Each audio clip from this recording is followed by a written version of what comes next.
Kalau pemeliharanya mungkin mudah, Pak. Iya. Jadi tinggal dicemplungke, kasih makan, beres. Oh iya. Tapi yang susah kan memelihara lele yang bisa untung. Oh iya, yang menguntungkan ya. Syukur-syukur untungnya banyak. Oh nah, iya. itu yang susah. Betul. Iya ya.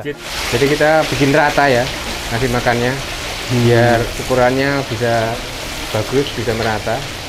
Karena kunci kesuksesan melihara ikan itu kalau ukurannya rata. Oh iya Pak, untuk mengatasi kanibalisme lele itu gimana sih Pak? Dikasih makannya yang kenyang Pak, dan merata.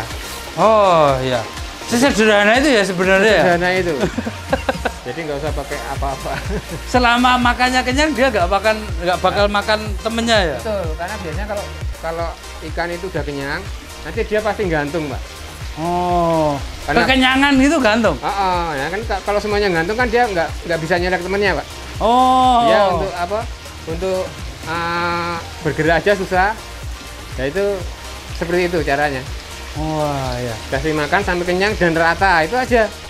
Simpel Kan, itu ya. Simpel diomongkan Pak, tapi dipraktekannya kadang-kadang pada nggak tahu. Iya. Wah, iya. Nah ini kolam pembibitannya ada berapa ini Pak? Ini hatchery kita ada 14 kolam. Istilahnya apa Pak? Hatchery. Hatchery. Hatchery. Hatchery itu? Ya, hatchery tempat ikan buat yang ikan kecil. Oh. Jadi buat pembenihannya. Pembenihannya ya. Nah, ini ukuran berapa saja yang di sini? Ini ukuran 3/4-nya ada 7 kolam, Iya. 3/3-nya ada 7 kolam. Jadi ini kalau buat mija, itu kapasitasnya bisa 1 juta ekor. Oh ini semini bisa 1 juta ekor? Iya. Wah. Kalau segini banyak ini indukannya di mana? Ini di situ juga. Oh indukannya ada di situ? Ada di situ juga. Oh. Tapi jadi nanti indukannya terus dipindah gitu? Iya, kalau kita mau pijakan kita ambil, kita seleksi, baru kita pijakan. Oh ada proses seleksinya? Ada. Oh. Itu kalau pembenihan agak rumit. Oh pembenihan agak rumit ya? Iya. Oh tetap itu kita percayakan ke Pak Tri kan Iya. gitu. Tapi kalau untuk kualitas bibitnya itu kan berarti sudah terjamin kan Ya, di sini? yang kita pakai kesehariannya ya kayak gini seperti kita Ya, karena standarisasi. Iya. Nah, kalau boleh tahu Pak, ketika standar benih itu yang Bapak terapkan itu untuk menjamin kualitas benih ini baik itu apa saja sih Pak? Ya kita Om Ariel itu pemegang sertifikat CPIB Pak namanya. Iya. Cara pembenihan ikan yang baik. Nah itu Iya. yang mengeluarkan KKP. Nah untuk mendapatkan itu kan juga tidak mudah. Iya. Kan melalui beberapa pemeriksaan, standarisasi kolam seperti apa, standarisasi indukannya seperti apa, standarisasi peralatannya seperti apa, standarisasi pengolahan limbahnya seperti apa, semuanya dinilai. Oh. Nah kita di sini nilai kita itu excellent. Oh nilainya untuk CPIB-nya ini. Itu untuk pembenihannya. Untuk pembenihan. Oh. Nah untuk pembesarannya kita juga udah memegang sertifikat CPIB. Iya. Itu cara pembesaran ikan yang baik. Oh CPIB. Ya CPIB. Ya. Itu kita juga excellent juga Pak. Terus satu lagi sertifikat yang kita pegang adalah MPM, Manajer Pengendalian Mutu. Oh. Itu juga kita dapat excellent juga. Wah.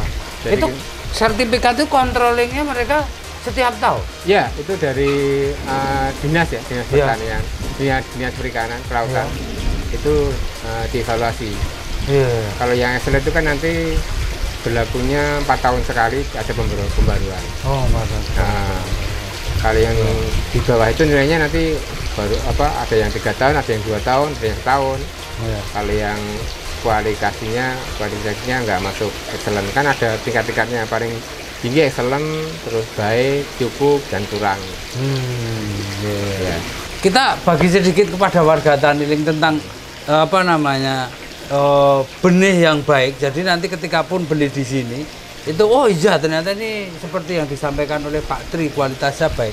Ya ciri-ciri lah gitu. Untuk sekilas itu benih yang baik itu seperti apa sih? Gitu. Itu nomor 1 itu dari silsilahnya kita harus tahu. Kalau kita mau beli benih di pembreeder, Ya. pastikan kalau dia itu punya sertifikat, itu yang paling mudah. Oh iya. Kalaupun enggak punya sertifikat CPB, ya nanti dilihat bagaimana cara budayanya, terus dilihat track recordnya dia.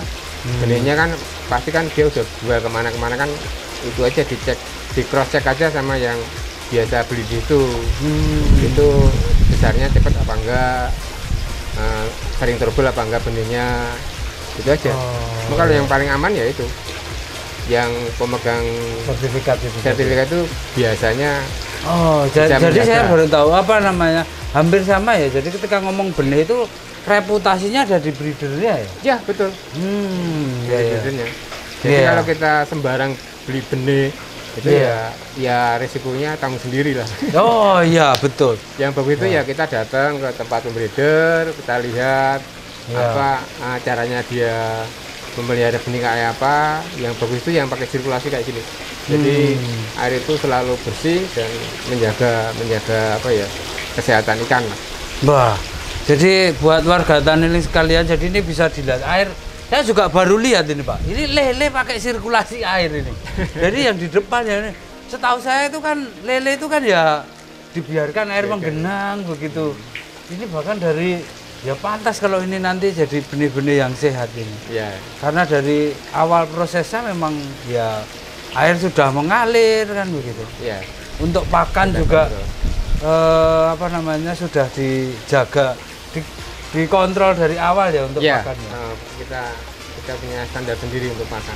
Nah, untuk pakan diatur sedemikian rupa, ada standarnya. Ya. Kita mundur sedikit ke belakang, Pak Tri. Untuk awal mulanya itu ceritanya Bapak berkenalan dengan lele dan akhirnya jatuh cinta terus membudidaya sampai sekarang itu awalnya kapan dan seperti apa itu?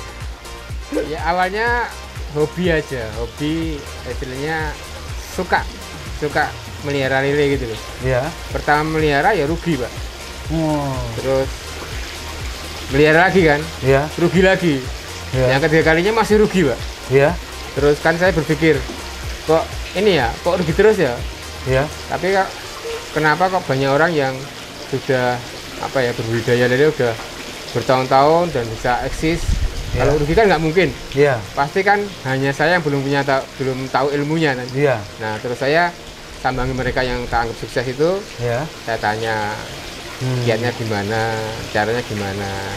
Nah di budidaya yang keempat saya udah untung. Nah dari situ kan kita timbul semangat. Akhirnya untuk pengembangan sedikit demi sedikit kita berkembang. Itu tahun berapa itu? Saya mulai melihara tahun 2001 Pak. 2001? Waduh, itu udah 20 tahun yang lalu berarti ya. Itu kalau lelenya yang dipelihara dulu sampai sekarang itu mungkin gedenya udah sesaya itu. Sudah mati. Oh, udah mati ya? Oh iya, udah mati.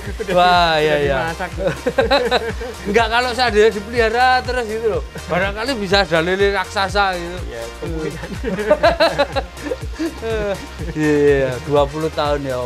Bukan waktu yang pendek memang untuk sebuah proses usaha. Iya. Perjuangan panjang. Ya nggak terasa nih, tahu udah lama. Iya. Terus mulai ini kan akhirnya ada farm 1, farm 2 untuk mengembangkan. Awalnya di sini dulu. Iya, awalnya di sini. Oh, awalnya di sini. Kemudian mengembangkan ke farm 2 itu tahun berapa? Itu sekitar 5 tahun yang lalu lah. 5 tahun yang lalu kita merasa pengen berkembang. Kita coba nyewa lahan, terus kita taruh ini kolam-kolam bulat. Baik. Nanti kita boleh lihat ke sana Pak? Boleh. Ya. Jadi warga Taniling TV, kita lanjutkan obrolan kita nanti di farm kedua milik Pak Tri di farm keduanya Omah Lele Jogja. Ya. Jangan lupa untuk like, komen, dan subscribe di channel Taniling TV. Ya.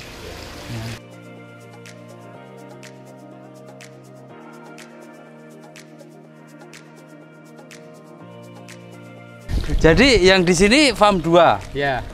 Enggak, ini harus pakai peneduh kayak gini.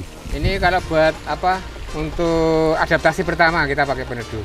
Oh. Jadi nanti setelah 1 minggu udah bisa dicabut. Ini sebenarnya udah nggak berfungsi. Oh, tapi tetap butuh peneduh itu jadi untuk adaptasi setelah dari pemijahan ke sini ya.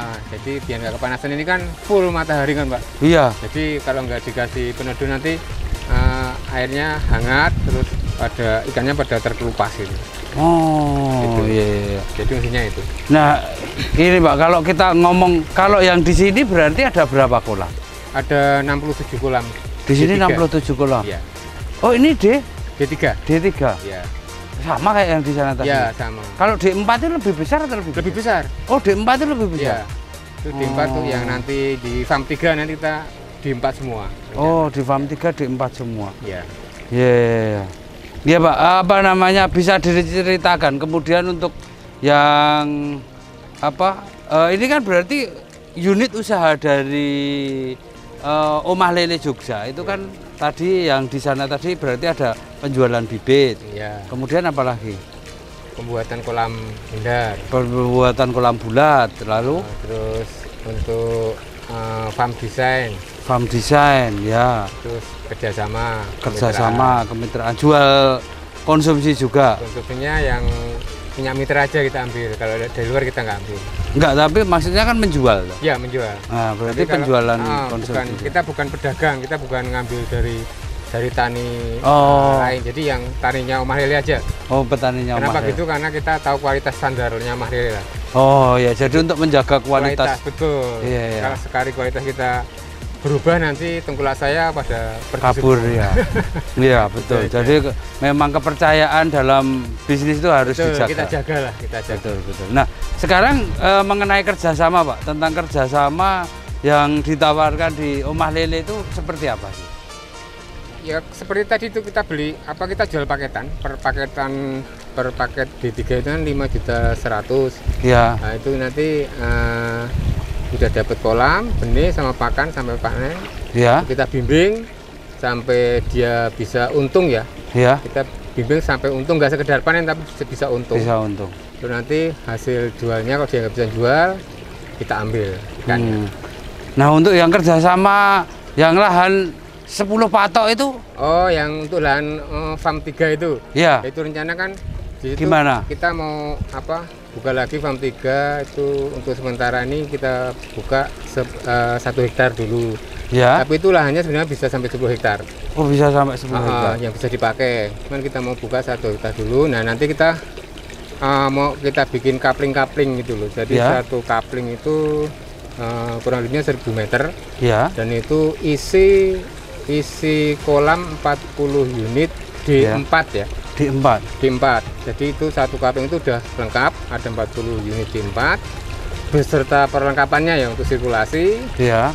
Terus beserta selang-selangnya ini juga. Selang semuanya pokoknya udah siap huni lah. Iya. Udah siap berkarya di situ. Iya. Udah ada benih. Iya. Tinggal nanti kalau masalah pakan yang paling besar biayanya. Itu pakan nanti kita bisa kerjasamakan dengan partner kita yang leasing pakan, dia khusus leasing pakan, jadi bisa dibayar setelah panen. Nah, itu untuk biaya kerjasamanya berapa Pak? Itu kita istilahnya sewa bareng di situ ya. Oh, sewa bareng. Sewa bareng, jadi itu per kaplingnya untuk 1 unit kapling 40 kolam. Unit kolam itu investnya sekitar 300-an juta. 300 juta. Nah itu nanti itu bisa menghasilkan profit sekitar 30 jutaan lah per bulan. Di rata-ratanya bisa sampai segitu. Oh iya. Itu dengan catatan kita pakan leasing ya. Oh iya. Leasing kita menggunakan leasing pakan. Kalau kita dengan pakan sendiri tentunya jauh lebih besar lah profitnya. Oh iya. Nah sekarang kita berhitung untuk yang 40 kolam dalam satu kapling itu. Berarti itu kan 1000 meter. Ya. Kemudian 1000 meter itu 40 kolam. Ya. Satu kolam isi berapa? 6.000 ekor.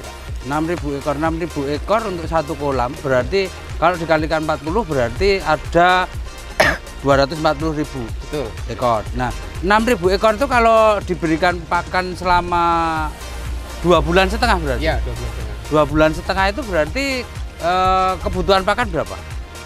Itu per 1000-nya 4 sak. 4 sak kali 6 berarti 24.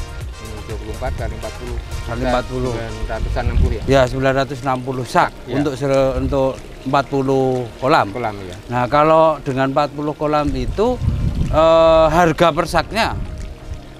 Kalau untuk pakannya? Iya. Itu kalau beli nggak lewat leasing? Kalau kita beli 355. 355 per sak. Kalau kita leasing 374-an lah. Ya, kita ngomong 374. Ya, 374 itu berarti ini nanti bisa di-cut.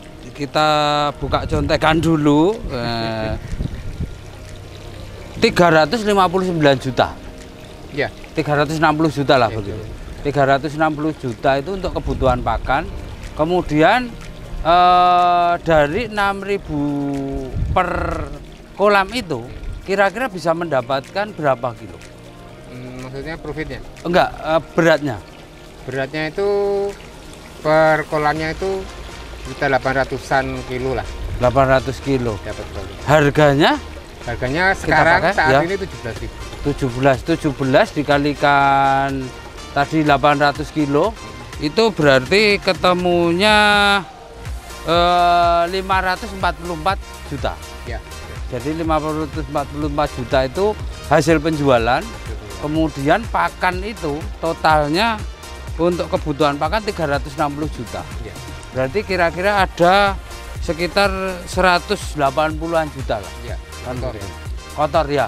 Jadi ada selisih antara penjualan dan pakan dengan 1000 meter itu tadi berarti ada selisih. Kita ngomong selisih. Kita kalau ngomong operasional nanti kan tetap akan ada banyak variabel lagi. Kita sederhanakan saja. Jadi selisih antara penjualan dan pakan itu ada 180 juta berarti. Sekitar segitu. Sekitar segitu. Dari modal awal 300 juta untuk satu kapling untuk sewa dan bibit itu. Kan kita itu kan cuma nyewa satu kapling aja. Ya. Jadi nanti biaya pakan yang terbesar ini ditopang sama partner kita. Jadi ya iritnya ngirit banget gitu loh. Oh iya, irit gak tinggal biaya pakannya aja kalau dibandingkan dia biaya sewan tinggal biaya pakan. Iya. Nah, ya karena kita disubsidi dengan itu. Iya. Betul, biaya pakan tadi 360 juta, Pak. Kita investasinya 300 juta. Iya. Kalau kita full investasi ya kita monggo, nggak apa-apa. Ada 600. Kita persilahkan. 700 juta lah. Sekitar 700 juta kalau mau investasi full 700 juta. Iya. Kalau itu mau dengan pakan sekalian, tapi ini ada strategi untuk menghemat pakan, jadi biayanya bisa ditangguhkan di belakang. Iya, bisa dibagi kan. Dibagi. Ya, bagi warga Taniling yang berminat untuk berinvestasi untuk lokasi dan sebagainya, informasi selengkapnya nanti bisa kontak ke Pak Tri. Iya, bisa ke saya. Jadi Omah Lele ini tidak hanya menjual daging saja, untuk lele konsumsi juga menyediakan, bibit berkualitas juga menyediakan, kemudian konsultan juga bisa ya Pak, jadi konsultan untuk budidaya lele, kemudian ada untuk desain dan konstruksi kolam juga, kan begitu. Dan satu lagi itu kerjasama untuk pendampingan budidaya lele. Jadi yang seperti tadi ditawarkan dengan semoga bisa memberikan referensi usaha bagi warga Taniling semua. Buruan, barangkali nanti kuotanya berapa saya juga belum tahu, nanti bisa kontak langsung. Ya pasti 1 hektar itu berarti ada 10 kapling, Pak. Cuma 10 kapling, Pak. Cuma 10 kapling. Jadi 10 kapling bagi sementara ini yang udah ada yang beberapa yang pesan itu udah ada 8 orang. 8 orang. Tapi itu kan nggak menutup kemungkinan kita bisa nambah luasan kapling. Karena 10 hektar ya potensinya. Soalnya nanti kita juga nunggu ini kan. Kemarin kan ada temen. Ya. Temen itu kesini mengetahui budidaya lele kita dengan model seperti ini, dengan kocor, dengan sirkulasi, itu kan menulis standar kebutuhan Eropa, katanya mau diekspor ke sana. Nah, terus kemarin dia kesini sempat ngambil sampel. Nah, sekarang baru masuk di lab. Nah, hasilnya itu belum tahu sih. Kalau misalkan ini besok masuk, standarnya ya mau nggak mau kan kita harus memenuhi kuota itu. Makanya saya buka sebanyak-banyaknya teman yang pengen usaha bareng di sini, monggo. Yang jelas nanti kalau kita bisa ekspor ya alhamdulillah gitu aja. Oh iya. Jadi ada satu peluang yang nanti diharapkan, jadi ada peluang untuk ekspor. dan ada tentunya kebutuhannya juga akan banyak. Ya. Makanya rencana pengembangan di lahan 10 hektar itu ya. Iya. Ya. Itu ribuan ton kebutuhannya kalau bisa memenuhi. Ya itu. Kalau bisa memenuhi. Iya. Tergantung nanti seberapa banyak yang mau terlibat. Betul, itu. Kalau iya. 10 hektar itu penuh ya bisa itu, Pak. Iya. Amin, amin. Jadi kolam lele terbesar mungkin nanti. Amin, amin. Ya, demikian warga Taniling TV ngobrol kita dengan Pak Tri selaku owner dari Omah Lele. Semoga obrolan ini bermanfaat, memberikan wawasan usaha bagi warga Taniling semuanya. Bagi yang berminat untuk bekerja sama, bisa kontak langsung ke Pak Tri. Saya, ya, nomor nanti kita sertakan di deskripsi, Pak. Ya. Jadi nanti bisa menghubungi langsung, begitu. Ya. Demikian, jangan lupa untuk like, komen, dan subscribe di channel Taniling TV. Salam Taniling TV, bisnis agri tak pernah mati.